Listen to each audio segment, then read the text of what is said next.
drive belt, R60. Pretty much any of the N12, 14, 16, 18 motors are going to pretty much have the same drive belt. Not part number, probably not, but it's pretty much looking the same. So, two different special tools you're going to need, either for the earlier models and one for the later models.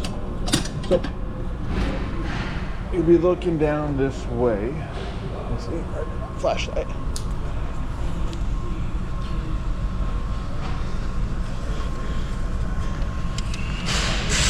Here and here.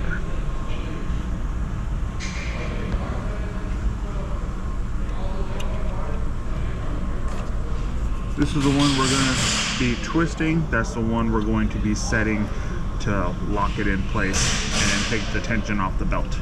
So let me raise the vehicle up and I will be right back with showing exactly how we do it from underneath.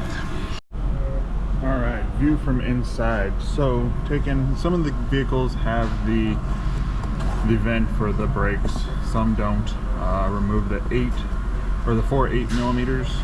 I like to remove the little cover for the light bulbs, the fog lights.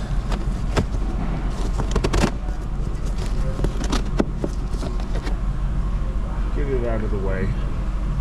We'll remove this guy here shortly, and then we're going to bungee strap the wheel liner up and out of the way so I can show you a better view of the belt. Alrighty, now that I got my special tool way up on that bolt that I explained earlier, we're able to push my special tool forward with a pry bar, try and push that locking tab in and lock it into position.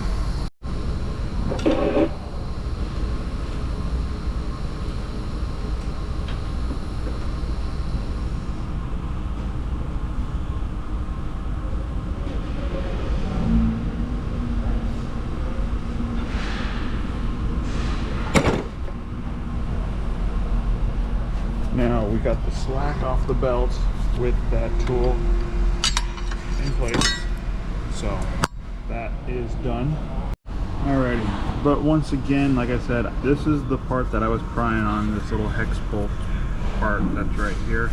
That guy is the one that I was pushing really the tool, and then this is where I got that pry bar from below to kind of go in. You can see how it kind of springs in. Thing about trying to do this from above is pretty tight. The special tool isn't really made for going up above, since you can't really rotate this too much from up top.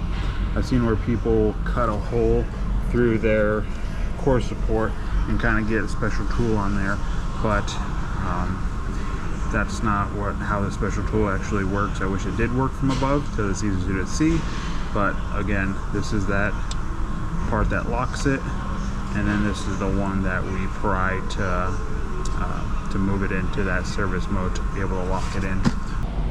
Next, we're going to have to remove or release the friction wheel tensioner by pulling gently on that. This does break from time to time.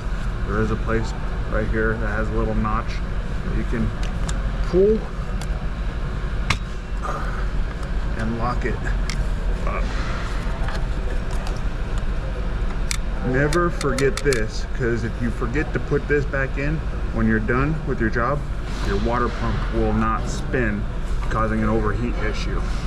But then you grab the belt from AC compressor, bring it around to the bottom, snag it off the top of the alternator,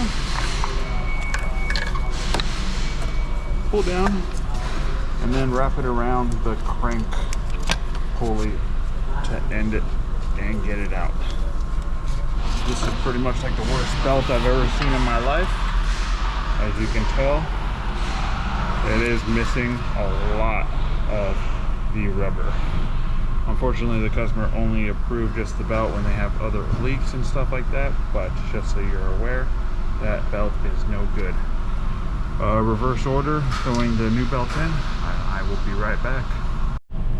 So sort of a reverse way for doing the belt to put it back on. Trying to find a place where my camera won't fall. Perfect. So you want to do the alternator first. Reach up in there, get it around the alternator.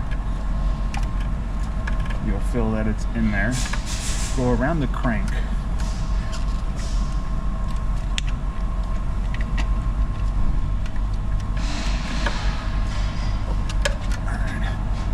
With the belt around the crank pulley and the alternator, you're able to put it on the AC compressor last.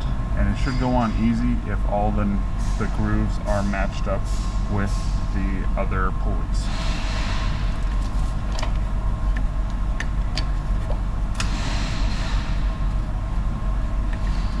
If it's not on the grooves around the crank pulley or the alternator up top perfectly seated, the belt will be really hard to get over that AC compressor at the very end. So now that I have it there, I'm going to put the water pump friction wheel tensioner back in. It doesn't really take much force. Just throw it right back in. And then we will take that tensioner off by pushing up on your belt tensioner right there.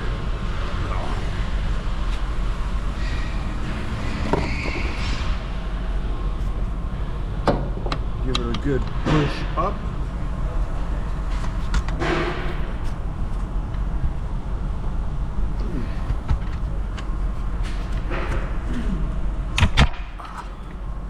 Comes down, lock it in place.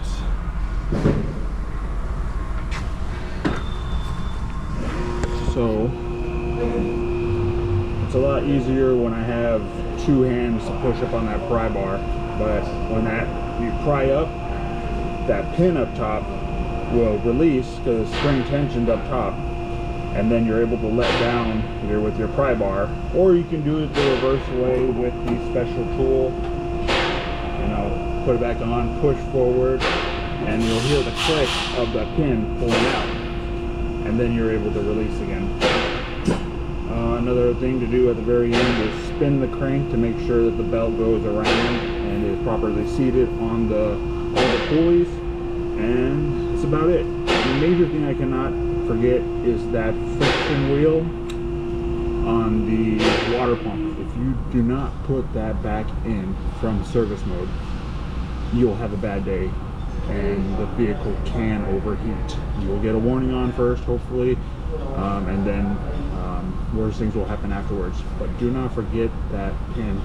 Ask me how I know. So that's pretty much about it with the drive belt for these guys. I'm going to button it back up, reverse order, put the wheel liner back up, put the wheel back on. Usually I don't take the wheel off because it's a simple job, but I wanted to show you guys exactly how it's done with